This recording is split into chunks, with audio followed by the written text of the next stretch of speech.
नमस्कार दोस्तों, आज के इस वीडियो में हम फिलिप्स कार्बन ब्लैक का डिटेल एनालिसिस करेंगे, जिसे हम हमारे एक व्यूअर विवेक सिंघानिया जी की स्पेशल रिक्वेस्ट पे बना रहे हैं। अगर आपको भी किसी पर्टिकुलर कंपनी के ऊपर कोई डिटेल वीडियो बनवाना है तो आप कमेंट कर सकते हैं। मैक्सिमम कमेंट्स लिए जाएंगे। तो चलिए दोस्तों, वीडियो को स्टार्ट करते हैं।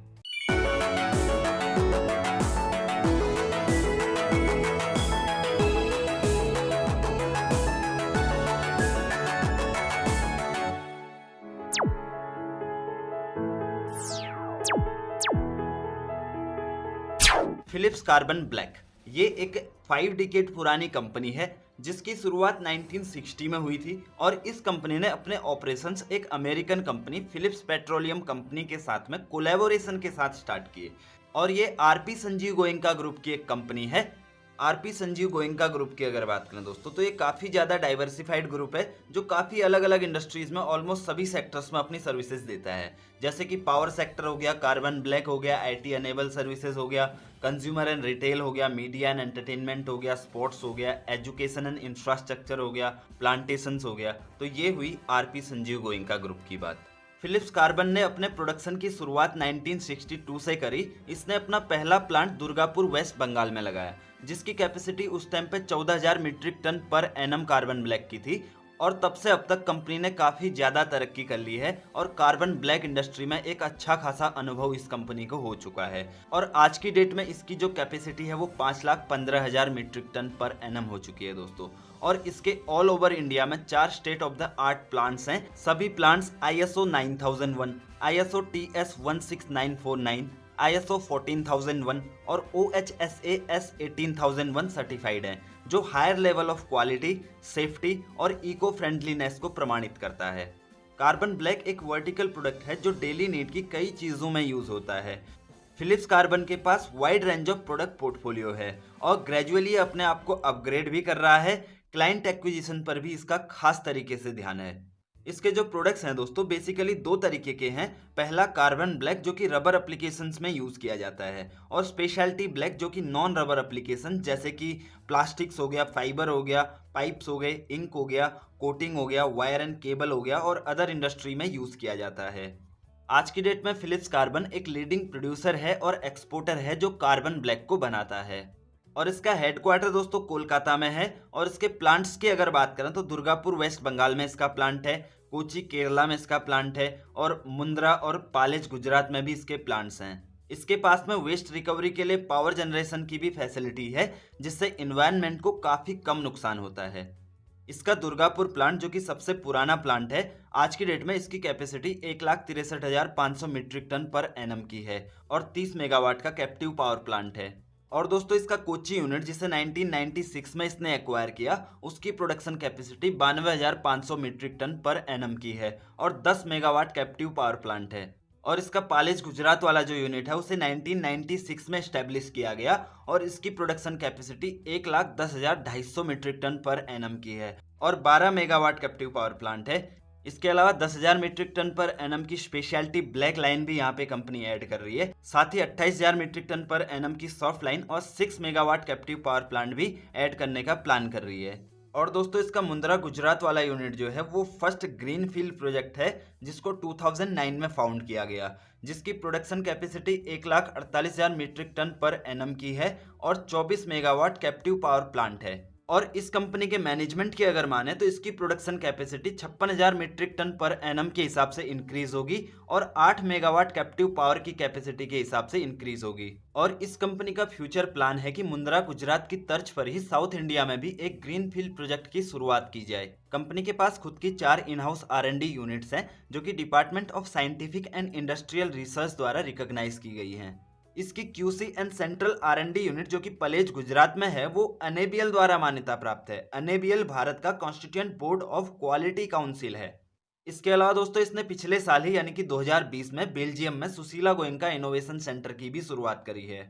और इसके क्लाइंट्स की अगर बात करें दोस्तों, तो लीडिंग टायर कंपनी जैसे कि ब्रिजस्टोन है, गुडियर है, मैकलिन है, योकोहामा है, नेक्सन टायर है, कुमुहो टायर है, एमआरएफ है, सीएट है, अपोलो है, जेके टायर है, टीवीएस टायर्स है, ये सभी इसके क्लाइंट्स हैं। और इसके अलावा नॉन रबर कस्टमर्स भी इसके कई जाने माने नाम हैं। और अभी कंपनी प्रेजेंट टाइम में 30 to 40 कंट्रीज में अपना बिजनेस कर रही है और ये आंकड़ा डे बाय डे बढ़ रहा है दोस्तों। इसके पास जहां लोकल डिस्ट्रीब्यूटर्स का स्ट्रॉन्ग नेटवर्क है, वहीं अलग अलग कंट्रीज में भी कई चैनल पार्टनर्स इसके पास में हैं। ये तो बात हुई दोस्तों कंपनी के बिजनेस मॉडल और हिस्ट्री के बारे में। अब थोड़ा सा इसके फाइनेंशियल्स को भी देख लेते हैं, क्योंकि एक्चुअल में जो इसने काम किया हुआ है वो डेटा हमें यहीं से मिलने वाला है और उसी को देख के हम इसके फ्यूचर आउटलुक को भी जान सकते हैं। तो Philips carbon black limited company का नाम है, 237 इसका करंट मार्केट प्राइस चल रहा है, 52 वीक लो इसका 94 है, 52 वीक हाई इसका 250 है, मार्केट कैपिटलाइजेशन इसका 4079 करोड़ है, यानी कि एक स्मॉल कैप कंपनी है।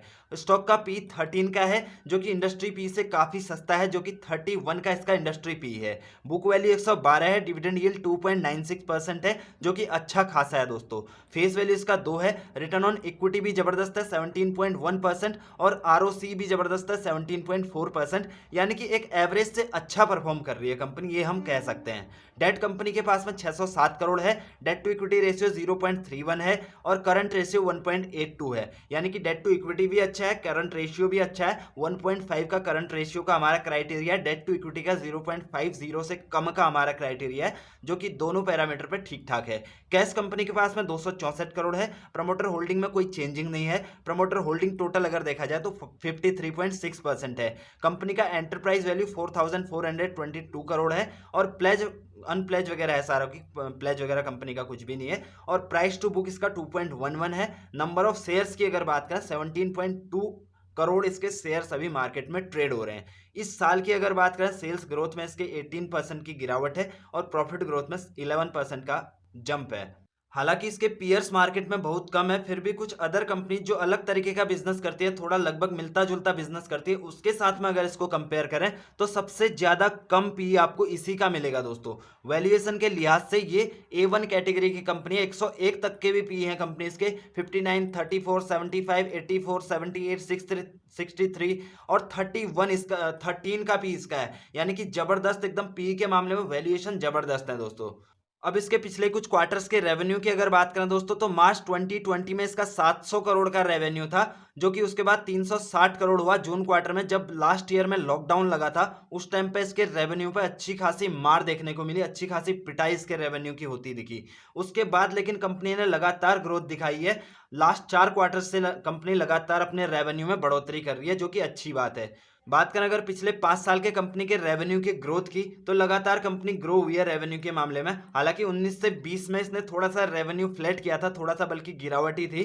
उसके बाद 21 में तो और ज्यादा काफी ज्यादा भारी गिरावट हो गई थी रेवेन्यू में इसके, बिकॉज ऑफ कोविड। और बात करें प्रॉफिट की, नेट प्रॉफिट की, तो 2017 में इसका 69 करोड़ का नेट प्रॉफिट था। उसके बाद लगातार इसने नेट प्रॉफिट में बढ़ोतरी करी और 2019 से 20 में जिस तरीके से रेवेन्यू इसका कम हुआ, उसी तरीके से इसका प्रॉफिट भी कम हुआ, बल्कि इसका रेवेन्यू के मामले में प्रॉफिट और ज्यादा कम हुआ। और उसके बाद 2021 में 2020 के बाद में इसने रेवेन्यू कम किया, बट 2021 में इसने मार्जिन्स अपने इंप्रूव किए, जिसकी वजह से इसने प्रॉफिट में 2020 के मुकाबले ग्रोथ दिखाई।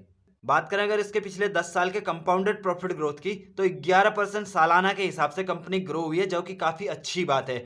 5 ईयर्स में तो इसने जबरदस्त परफॉर्म किया हुआ है दोस्तों। 84% सालाना हिसाब से पिछले साल के मुकाबले 84% हर साल बढ़ती आ रही है पिछले 5 सालों में, जो कि काफी अच्छी बात है। लेकिन 3 ईयर्स में इसकी जो ग्रोथ है उतना अच्छा नहीं है, 10 साल के बराबर ही है। ट्रेलिंग 12 मंथ में भी 10 साल के बराबर ही है। बट 5 ईयर्स में लास्ट के जो 3-4-5 साल का टाइम था ना, जो बीच का इसका टाइम आया, उस टाइम पे इसने प्रॉफिट में काफी अच्छी ग्रोथ करी।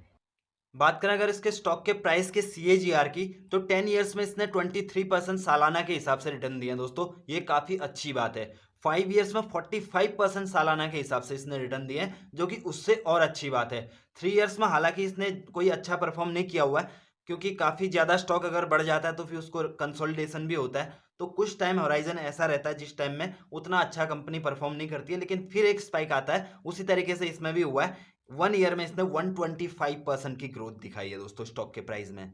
बात करें इसके शेयर होल्डिंग पैटर्न की दोस्तों, तो मेजोरिटी शेयर होल्डर इसमें प्रमोटर ही हैं और काफ़ी लंबे टाइम से लगभग सेम स्टेक रखे हुए हैं दोस्तों, ना स्टेक कम करते हैं ना ज़्यादा करते हैं। लगभग सितंबर 2018 के क्वार्टर से लगभग सेम स्टेक है इसमें 53.56% प्रमोटर ग्रुप की 4 कंपनीज की इसमें स्टेक है। अगर आप डिटेल वाइज चेक करना चाहो हर कंपनी की जो स्टेक है वो, तो आप स्क्रीनर की वेबसाइट पर आके चेक कर सकते हैं। एफआईज का लेकिन एक कंसर्न इसमें है दोस्तों कि जो सितंबर क्वार्टर है 2020 का, वहां से एफआईज लगातार सेलिंग कर रहे हैं। आप देख सकते हैं सितंबर 2020 के क्वार्टर में 10% का स्टेक था एफआईज का, जो कि दिसंबर क्वार्टर में कम होकर 9% रहा, फिर मार्च क्वार्टर में 8% हुआ और अभी के क्वार्टर में 6% हुआ है। यानी कि ये एक कंसर्न का विषय हम बोल सकते हैं दोस्तों।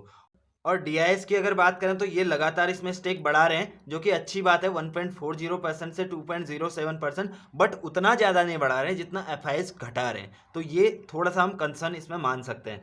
और गवर्नमेंट का इसमें केरला स्टेट गवर्नमेंट का भी इसमें स्टेक है 1.36% का। और उसके बाद में पब्लिक का इसमें जो है टोटल 36.36% का स्टेक है। पब्लिक का स्टेक लेकिन जो है लास्ट के 4 क्वार्टर से इसमें लगातार बढ़ते जा रहा है। ये कंसर्न वाली बात होती है दोस्तों। 33.60% इसमें सितंबर क्वार्टर में था, यहाँ से बढ़ के अभी तक 36.36% हुआ है। यानी कि एफआई जो भी सेल कर रहे हैं, कुछ तो उसमें से डोमेस्टिक इंस्टीट्यूशंस खरीद ले रहे हैं, लेकिन बाकी जो बचा हुआ है सारा पब्लिक खरीद रही है। तो थोड़ा सा नेगेटिव ये बताता है मतलब कंपनी के उसको लेके। लेकिन कंपनी की परफॉर्मेंस पास्ट के हिसाब से अगर देखी जाए तो परफॉर्मेंस में कोई कमी नहीं है। शेयर होल्डिंग में हो सकता है एफआईज को कोई अदर अपॉर्चुनिटी इससे अच्छी मिल रही हो तो उसने वहां इन्वेस्ट किया हो, तो इसको हम नेगेटिव नहीं मान सकते।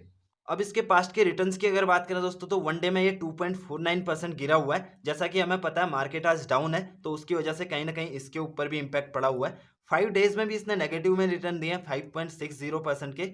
1 मंथ में इसने 2% के मामूली से रिटर्न दिए, 3% के इनफैक्ट। और 6 मंथ की अगर बात करें 21% के इसने रिटर्न दिए ईयर टिल डेट में, यानी कि 1 जनवरी से अब तक इसने 30% के रिटर्न दिए।